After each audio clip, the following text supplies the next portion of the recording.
being part of the industry. I thought it was just ironic that a Marine that filed bankruptcy in 1996 in Orange County, California, 3 years later gets involved in financial services. How does that happen? You are now tuned in to the Gurunomics podcast. Hey guys, Justin Brock here, back with another Gurunomics podcast, and I got another guru on here for us to break down the economics of what makes gurus tick, man. So we got the money smart guy here, Mr. Matt Sapalo. Brock, what's going on, Devil Dog?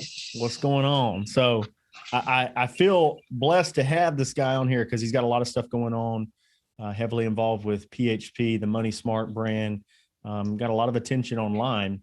And I think being a Marine helped me get you on here. So one more thing the Marine Corps did for me. Naturally. That's an easy to lay down. You want to get a Marine on your podcast? Join the Marines. There you go. That's how you do it. Easier said than done. So, well, Matt, man, I appreciate you being here. Thank you so much. I want to dive into some questions. So, hopefully can tear apart, some of the people that are watching you. Maybe we could dive a little deeper into some things. And as I was kind of reading up on you, more than I had in the past, I've been watching a lot of your videos.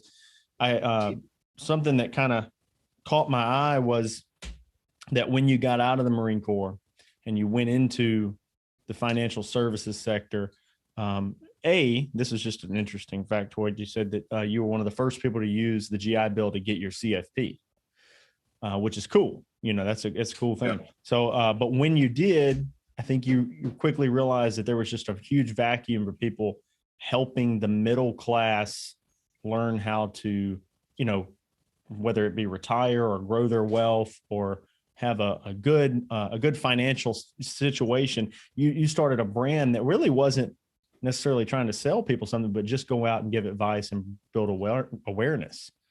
And, Gary Vaynerchuk talks about that kind of stuff. A lot of people say, begin with the end in mind, but I'm not sure that you weren't just saying, hey, I don't know what the end is, but I'm going to go out and give good advice.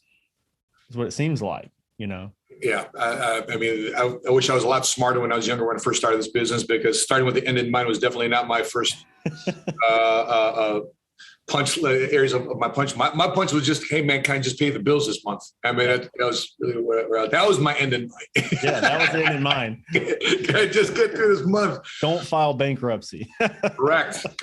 Which I did in 1996. And I thought, when I got involved in the field in 1999, I thought that would keep me from being part of the industry. I thought it was just ironic that a Marine that filed bankruptcy in 1996 in Orange County, California, 3 years later gets involved in financial services. How does that happen? But hey, Dave Ramsey, similar path, not to bring up the enemy. I'm just kidding. But same thing, he didn't get into giving financial advice until he found himself in a big pickle and had to, untangle that. So something to be said there.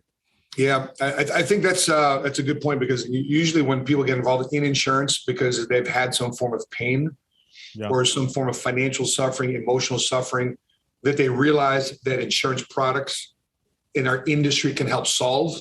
Yeah. And they come in the industry and the business as a crusader saying, hey man, I went through this situation. I had to bury my so-and-so without insurance. And I had to take care of elderly parents without long-term care, or whatever the case may be. Or I lost all my money in the stock market. Had I just known about index annuities, I would have protected, from downside risk. And people just don't know about that. And they get involved in the insurance industry. Like, where have you guys been all along? Yeah. We've been here. It's just nobody's talking about the insurance industry. Yeah. Nobody trusts us. So we're having to tear down that trust. So I think that the Money Smart brands, because when I was going through some of your stuff, Money Smart is a big thing there. Money Smart News, Money Smart Week. And, you're able to, and we've done this on a local level too, a smaller local level than you did like in Chicago. But, when you can go out and give good advice and educate, you can tear down the trust barrier. You don't come across as just an insurance salesperson anymore. You're just somebody giving advice. And then when they do need something, hey, insurance is a solution for this portion of your thing. And there you are. So I'm guessing that's, kind of the evolution there. It looks like, something that was really crazy to me was how many times you've been featured on different news outlets and New York Times and some of these big ones. And a lot of people want to do that. We work towards getting in a lot of editorials and things. But what do you have to say to somebody that wants to get to that level? How do you, you just produce content, I guess, right? But what do you say to that? When I first started media, it was 08, 09. And this is, social media had not been that profound back then. I mean, Facebook was still on the rise coming up, because I remember just transitioning over from MySpace to Facebook in like 07, 08. So in 09, when I started getting in the media, social media wasn't like it today. There was definitely no live videos. There's no live Facebook. There's no live Instagram. There's no live YouTube. Yeah. And before I cracked into TV, I did 6 months of radio, like stuff like this. Yeah. And what I found was, as I was doing radio, which today we call radio/podcast, I realized that when I started talking about the subject matter and educating people about money and entrepreneurship and finance and capitalism, et cetera, I discovered that I sounded like my mentors. Yeah. I started like the people that influenced me in my career. And then I layered on my own message to it. Right. And the more I did it, the more that message started coming out. Instead of sounding like my mentors, now it started sounding like me. Yeah. Because I had a unique branding. And I'm the embodiment of 4 or 5 people that I hold close to my chest, my heart, as mentors. But if somebody wants to crack into TV, just quick content, long form, status updates, talk about a subject matter, create a picture. Right now, I'm the greatest divorce, one of the largest divorces happening right now. So I'm actually creating long form content on why choosing the right person is important to you. So based on, I think he's got like $4.9 billion. He's going through a divorce right now. Wow. You talk about Jeff Bezos getting divorced, all these guys getting divorced. But, for the common person, when I got divorced, it set me back years, because it's not like I had billions to sit on. Yeah. I was dealing with $20,000, $30,000 of credit card debt and having to split up whatever I didn't have. Yeah. And having to start from there. And so I'm creating a piece of content about how expensive it is to choose the wrong girlfriend or boyfriend and then marry them. Yeah. So you might, because you'll be judged by who you choose. Absolutely. So from a financial perspective. Yeah. So, and then right now, exactly this morning, Brock, I was Googling Dallas Fox News producer. Okay. And they're all on LinkedIn. Yeah. Whether they're on the Fox News website or on LinkedIn, I found them. I sent them a message. Do you need somebody to come in as a part-time contributor? Yeah. And sure, here are the subject matters I can provide color. I could provide color on, or a different angle on from somebody in the community. Yeah. Yeah. And then today, knowing what I know from 07, 08 and what we have available today, I'd send them links to the content I put out on Instagram. I put links of the live videos I did talking about subject matter, because that in essence is your camera test. Yeah. Yeah. Can this person? Yeah. That's how you would say, okay, this person's good. Let's get them. Let's call them up and book them. Yeah. Yeah. That's, they say some people's got a face for radio. Obviously you got the Marine look going down. You're hitting the gym. I see you getting the peeled facials, man, at the barbershop. You're doing all the things you need to do to have that face for TV. So that's helpful though. I like that. We need to do more of it. The reason you're on here is because I just reached out to you and I kept reaching out to you. And eventually that message popped back up to the top and you saw it and you're like, oh, it's Marine. I'm gonna talk to him. And I met you in Dallas at the 8% conference, right? And that's another point. Get in the room. Yeah. You got to get out and meet people. And but yeah, doing that and being able to get to just reach out. A lot of people just never start because they're thinking about the hill of, well, how many people I got to reach out to before somebody says yes. I don't know. You're never going to know until you start reaching out to some people. So and keep following up. Just because you don't get a return like you, I just noticed that you sent me like 4 messages, 5 minutes. I'm like, oh, you've been trying to get a hold of me, man. I felt so bad. No, don't worry about it. That's what it takes. It's a good testament to continuing to follow up and get in the right room. So, man, so you were in the Marine Corps, Semper Fi. You were a 46 crew chief. Right. Yep. Crew chief, door gunner, mechanic. Yep. Yep. How how long were you in the Marine Corps, man? 8 years in Marine Corps. So I did three tours, three deployments, 2 combat tours. I was in 8 years as well. So when I looked it up, man, Somalia, Africa. So you were in Asia and then over the Persian Gulf. I didn't spend a lot of time in Africa, but I spent a lot of time in Asia and in the Persian Gulf. And actually what people don't know, and you probably have seen some of this, there are some areas in the United Arab Emirates and some of those areas that are actually really pretty. Just not most of the Middle East is very pretty. It's funny because, the insurance industry takes you all over the world. We went to Dubai in 2015. I'm like, really, Dubai? Because I was there in the early 90s during the Persian Gulf War. Yeah. And Dubai is not Dubai it is today. It was one big sandbox back then. Yeah. It's so fast growing over there, man. So much money in that area.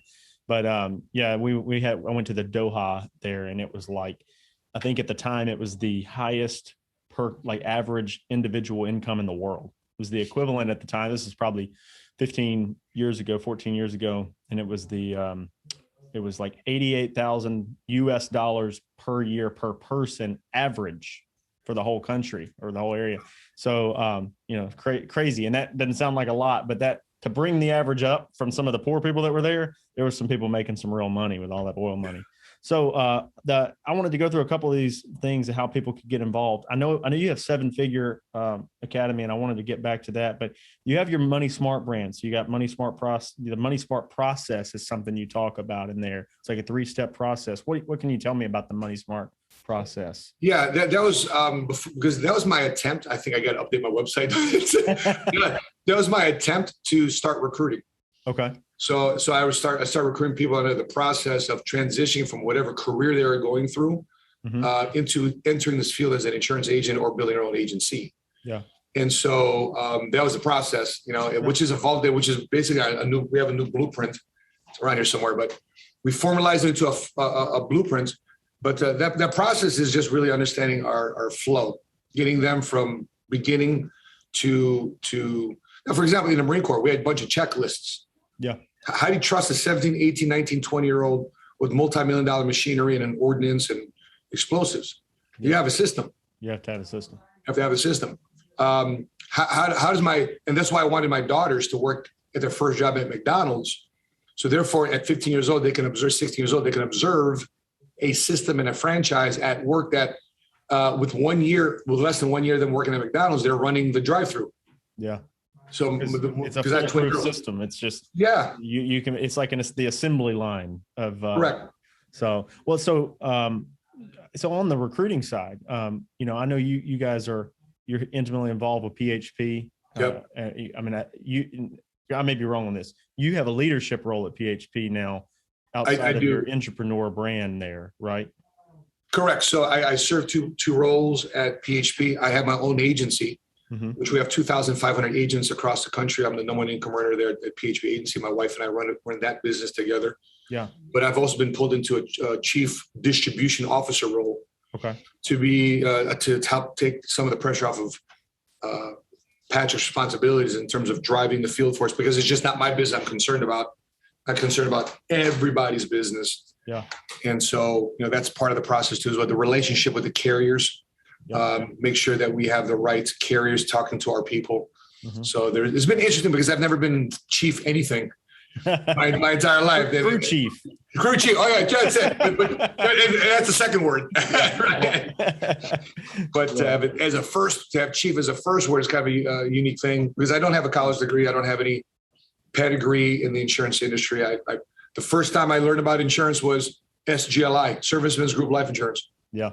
That's as much as I heard about life insurance. And so I've been working with Patrick, but David now for 6.5 years. So I think over that time, he's learned to trust me. He's learned to see that I follow through with the things that he coaches us on. Right. And, that's, people can have the right resume, but, Patrick's one of those guys where he's very slow to call his winning horses. Yeah. Hey, dude, I saw him speak and I'd watched some of his stuff, online before when I first got in the industry. Of course, our emphasis is very niche Medicare, ACA. That's just what we ended up honing in on. But when I first got in, there were people that were recruiting me, to everywhere. FFL, PHP. Let me tell you why, and so you get pulled so many different directions, but, seeing Patrick, in person and seeing him, like, I know the guy, and I get this from you too. And probably why you're in that role now and have climbed with him is just authenticity to the max. Like, the guy is somebody that is easy to follow, and I think that of you too. I think, you just like, you don't feel like you're getting, bullshitted, for lack of a better term. You feel like you're just getting the straight shooting. So somebody that's would pick up, whatever it is you're picking up and work with you. They'd get in there and they do all the same stuff they're asking you to do. And I like that. So Patrick is awesome. As I'm following him, I'm sitting there thinking, are you going to get into politics? Because I'd vote for you. No kidding. Yeah. Oh, big time. Well, I think, he's attempting to put together a sit down with Trump and Obama. Yeah. If they come together, they split a pot of $5 million, which I think is at $6 million right now. Yeah. Because other CEOs of companies contributed to that pot. Yeah. So Patrick started out by saying, we'll do it with $5 million. But other CEOs said, what? If they sit down together, I'll give them another $500,000. Yeah. Why don't we let the media outlets interview these guys when their whole job is to create, animosity and division and drama, Sure. Have Patrick do it. I feel like the whole point would be to try to bring people together and try to figure out where are our commonalities. Yeah. So, and the only reason they wouldn't do that, in my opinion, is they're just part of the same bad system, and they can't, it's not to say that I agree with either one of them on everything or what. It doesn't matter. It's just, we all, me and you, and pretty much everybody I know, fall into the 90% of people that have very overlapping things we care about. And somehow we find ourselves arguing between two polar extremes that nobody really cares about. Well, who, between the two of them, who do you think would automatically say yes to it? I would think Trump would probably say yes to it because he's first of all, he's a press guy. And I think he's not afraid he's never going to come from a position of fear to sit down with anybody. He does not back down. There's no back down there, man. He's, say whatever you want about him, but the guy's got balls. Yeah. I mean, Obama, and I could say this about a bunch of people on the left, they like to back down. They want to shout you down though, but they'll back down from a decent debate. They want to get on, and they go on to their preferred medium of choice. Yeah. Say what they want and then go away, and it's not always, I've always, I put this out there. I'm more of a right-leaning libertarian is kind of how I put it. I hate the label of one thing because it's always kind of an amiable thing where these are always changing ideas, but I'm right-leaning, but at the same time, like, socially, I'm more moderate, more liberal, yeah. But fiscally, you're more conservative. I'm a fiscal conservative, and that's why I think Trump was doing some good things there. There were some times I wish he'd have shut up. I know. You're like, dog, you won. You won. Just zip it. You won. just lead. You don't have to brag about it anymore. We get it. Exactly. But I like a little bit of bragging. I'm okay with that. It doesn't bother me. But he's pretty braggadocious, but no, I think Pat would be awesome at that. And, but I think just talking to you and seeing your content, he's surrounding himself with people that, also fit that kind of bill. So Matt, you were a judge with Damon John, man. Yeah. What was that like? It was a business plan competition that was sponsored by Miller Coors, a beer that many Marines had a close relationship with, but cheap beer. And so the weirdest thing is that, in 04, 05, they reached out to me and said, hey, listen, we understand that you're an entrepreneur and we want you to sit on a judge panel to do basically a Shark Tank of entrepreneurs coming up and they want to start their own business, but we're going to give you a budget of $250,000 to award them based on who you think is going to do the most with the money. Yeah. And based on that, so you had a bunch of people getting 50, and one got either $100,000 or $150,000, the biggest check. Yeah. So it was interesting. And I'll say this: a lot of these people starting businesses, and I was sitting shotgun to some of the best business plans that were being presented to us in that day. And I always compared it to what I was doing in the insurance business.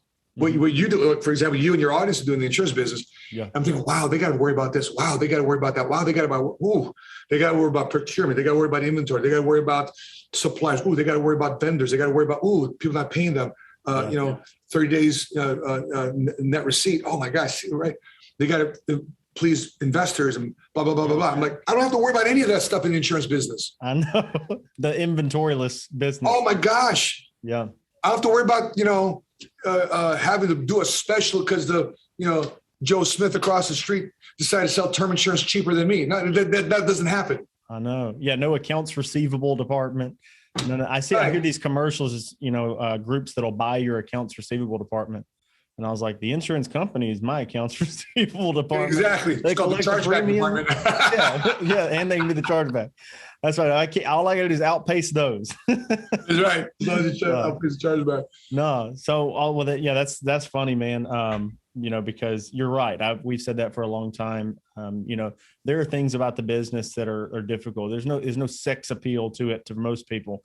When they're getting into it, but what's happened is, we're about up to 20 team members, myself internally, and about 600 downline agents that we support. But when I talk to my team members, when I'm first hiring them, they all kind of like, I don't know about insurance. But when I bring them in, I interview them, I show them like our staff and everything. They're like, wait a minute, this is actually, these guys are cool, man. They're making it cool, So I implore or encourage other groups to look to people like you, Pat, hopefully to some degree, what we're doing and try to make, this business cooler, because it is cool to help people avoid bankruptcy and to help people find career paths that are, honorable and can provide for their family.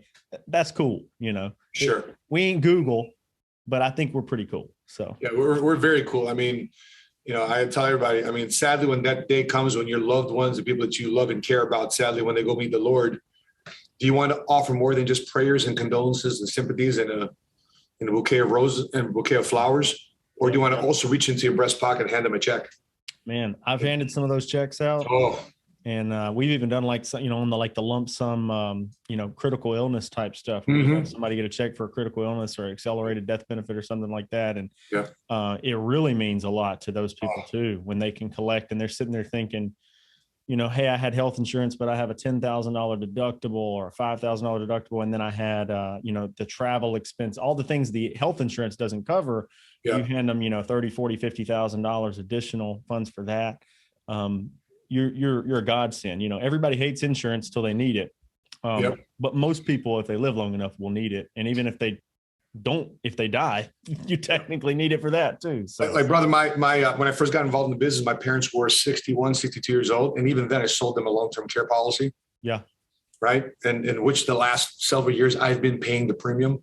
Yeah. Right. And now my dad's 81, 82 years old. We're now in the elimination period of that long-term care policy. But what's awesome on my end is that I can hire now a home health care person that's their job. They're the professional at their job. Make sure my dad has the best quality care possible. I'm still running my business because imagine me having to stop my day to go back home, rush my dad because I got to help him down the stairs or something. I know. We have, I've had family members that have entered that phase of life, and thank God for some of my family members that have stepped in to help, but to not be able to afford or prepare for custodial care is a huge thing. Actually, with Medicare right now, one of the things they keep talking about is adding additional dental and vision. I keep thinking, screw that. You guys need to figure out the long-term care part of these people that can't afford it. Because I'm also protecting my mom, who's a 5'1" Filipino woman. Yeah. Right. From having to carry my dad. Yeah. So that long-term care policy is just not helping my dad out. It's protecting my mom from having to physically be the home, the caregiver. Because, they say in most situations like that, the caregiver really wears down because they're the ones doing all the lifting, changing, bathing, and all that stuff that a professional, if you had the money to do so, that's what long-term care does. I wanted to ask you, before we get closer to wrapping up some of these things, just a couple more questions. But one was, you were 8 years in the Marine Corps. You talk about being in the Marine Corps a lot. And, I think when I'm listening to your story, a lot of you bringing up the Marine Corps is to talk about, hey, came out of the Marine Corps, no fancy degree, no knowledge of this industry, anything, started from zero. And now I'm here, so it's kind of social proof that this is how you do it, or this is a roadmap. This is a possibility. Right. But what, I don't know if I've seen you may have content like this out there, but what qualities for other Marines or even other military members that may be listening, what qualities of, the Marine Corps and what they taught you and what it instilled in you have helped you through the early years and even today? Well, let's get rid of the obvious ones, right? Let's do the hard work part. Let's get that out of the way, obviously, right? Yeah. But by the way, some of the service members that we know, you're skating. You know you're skating. Skaters. The chance you got, you're gonna skate, man. That just giving a hard time. But for the most part, when the hits the fan, there's nobody that you want to left to the right of you than your brother, yep, or your sister, right? And it's time for battle rattles, ready to go. I would love my brother and sister to be right by my side. Yep. So let's get hard work out the way. Let's get work ethic out of the way. Let's get teamwork out the way. Okay, there's the obvious ones. The ones I discovered, Brock, were the most crucial for me in the insurance business was, number one, getting along with other people that you didn't grow up with, that you don't have the same skin color with, that you didn't have the same political leanings with, that you don't have the same religion with. Because I remember in the Marine Corps, I still remember his name, Roy. And we went from boot camp to Lance Corporals together. And he looks at me in boot camp, Brock, because I'm from the South. And this is the first time I've ever seen somebody in my life that's not white. And then me and his brother from Dallas, Cooper, we're looking at him like we're looking at each other like, what the heck what does that mean? I was like, so is that a problem for you? He's just making a Southern proclamation, just so you know. Just so you know. I'm like, no, but that's true. Like, because when I grew up about 30 minutes from Tupelo's. Tupelo's we call it a micropolis. It would be our city. The next closest is Memphis, Birmingham, and hour and a half, 2 hours away. And where I grew up, my school was all white.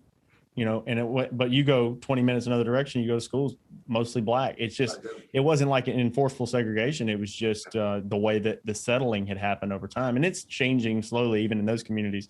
But when I went to boot camp, I would say half of my platoon was Dominican, Puerto Rican, African-American, and so, sure. And they used to tell us, all Marines are green. There's no dark green or light green. It's probably the only variation. Yeah, that's the variation. Dark. They said some Marines are dark green, but and when we, it was that's a great point, because when I'm getting out of the Marine Corps or I'm out a couple of years, people would say, "Do you miss the Marine Corps?" And I'd say, "I miss Marines." Yes. And, the Marine Corps would change people, most of them into just a person that we didn't think about race or gender or any of that stuff. It was just we were all on a common mission. We had camaraderie. We laughed about things that other people don't get, Yeah. So, and that was cool. And so, if we can recreate that same kind of camaraderie in the insurance industry, and that means, like, if you're a Marine out there, it doesn't mean you and all your Marine buddies have to have an agency and you're still just Marines doing insurance.